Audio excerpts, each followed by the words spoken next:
कुर्बानी किन पर वाजिब है? हर साहिब निसाब शख्स पर कुर्बानी वाजिब है, अब वो चाहे मर्द हो या औरत, यानी 52.5 तोले चांदी या 7.5 तोले सोना, इन दोनों में से किसी एक या दोनों को मिला करके चांदी के निसाब को अगर किसी की मिल्कियत पहुंच जाती है हाजत असलिया को छोड़ करके, तो उस शख्स के ऊपर कुर्बानी करना वाजिब हो जाता है। निसाब में 52.5 तोले चांदी को रखा गया है क्योंकि सोने का निसाब ज्यादा है और चांदी का कम है इस दौर के हिसाब से, तो लिहाजा जो निसाब जोड़ा जाएगा वो चांदी का जोड़ा जाएगा। हाँ, अगर किसी के पास सिर्फ और सिर्फ सोना ही है, कोई रुपया 1 रुपया तक नहीं है, कोई दूसरी और चीज नहीं है, तो उस शख्स का फिर सोने का निसाब जोड़ा जाएगा तो वो 7.5 तोले जोड़ा जाएगा।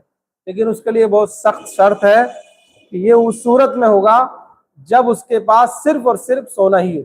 ऐसी सूरत जो है वो बहुत कम पाई जाती है। आदमी के पास सोना है तो उसके अलावा कुछ और भी है, तो अब अगर उसके पास इससे कम है, 1 तोला 2 तोला 4 तोला सोना है और इसके अलावा चांदी है या इसके अलावा उसके पास पैसे वैसे हैं या कोई माल है, तो ऐसी सूरत में उसका चांदी से निसाब जोड़ा जाएगा। ये मैं निसाब के ताल्लुक से गुफ्तगू कर रहा हूँ, इसे समझ लें। इसको लेकर के बहुत से लोग आज भी कंफ्यूज रहते हैं। हमने जो इस साल 2026 का इस मई के महीने में जो हमने निसाब निकलवाया है चांदी के रेट का, तो रेट से आप समझ लें ताकि बात आपको अच्छी समझ में आए।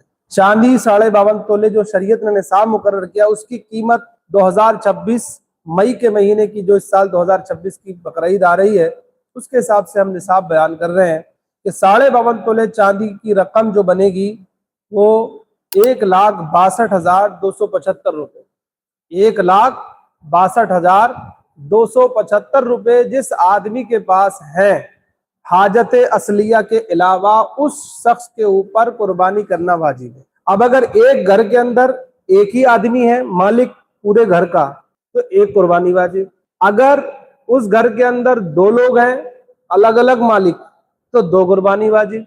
अब चाहे मियाँ बीवी है, दोनों का पास अलग अलग रकम है या अलग अलग माल है, अलग अलग सोना चांदी है, अलग अलग की मैं बात कर रहा हूँ, अलग अलग मिल्कियत उनकी है। यानी मिल्कियत का मतलब समझते हैं आप? मिल्कियत का मतलब है कि उसको तसर्रुफ का इख्तियार होता है, उसी को, उसके तसर्रुफ के इख्तियार में कोई किसी किस्म की रुकावट नहीं होती है। मसलन बीवी को भी इख्तियार है कि अपने माल में जो चाहे वो तसर्रुफ करे, तो उसका मालिकाना हक है, कोई उसे रोक नहीं सकता। तो ये चीज जहन नशीन कर रहे हैं कि एक घर के अंदर अगर माल 1,62,275 रुपये जिस शख्स के पास है, उस पर कुर्बानी वाजिब हो गई, मर्द हो या औरत। 5 लोग हैं तो पांचों पर अलग अलग वाजिब होगी। कब? जब मिल्कियत अलग अलग होगी। और अगर सबने मिलके एक ही आदमी को मालिक बना रखा तो फिर अब एक पर वाजिब होगी। ये सूरत ध्यान नशीन रखें। अब इससे पैदा होने वाली कुछ खराबियां लोगों की नाजानकारी की वजह से, फिक़ह का इल्म ना होने की वजह से हमारे बहुत से अहबाब इस वाजिब को छोड़ बैठते हैं। कुछ लोगों में ये मशहूर हो जाता है, पता नहीं कहाँ से लोगों ने ये निकाल लिया है कि पूरे घर की तरफ से एक कुर्बानी, पूरा परिवार मिलके एक कुर्बानी कर देता है और उसमें कई लोगों के ऊपर वाजिब रहती है। ये बिल्कुल गलत तरीका है।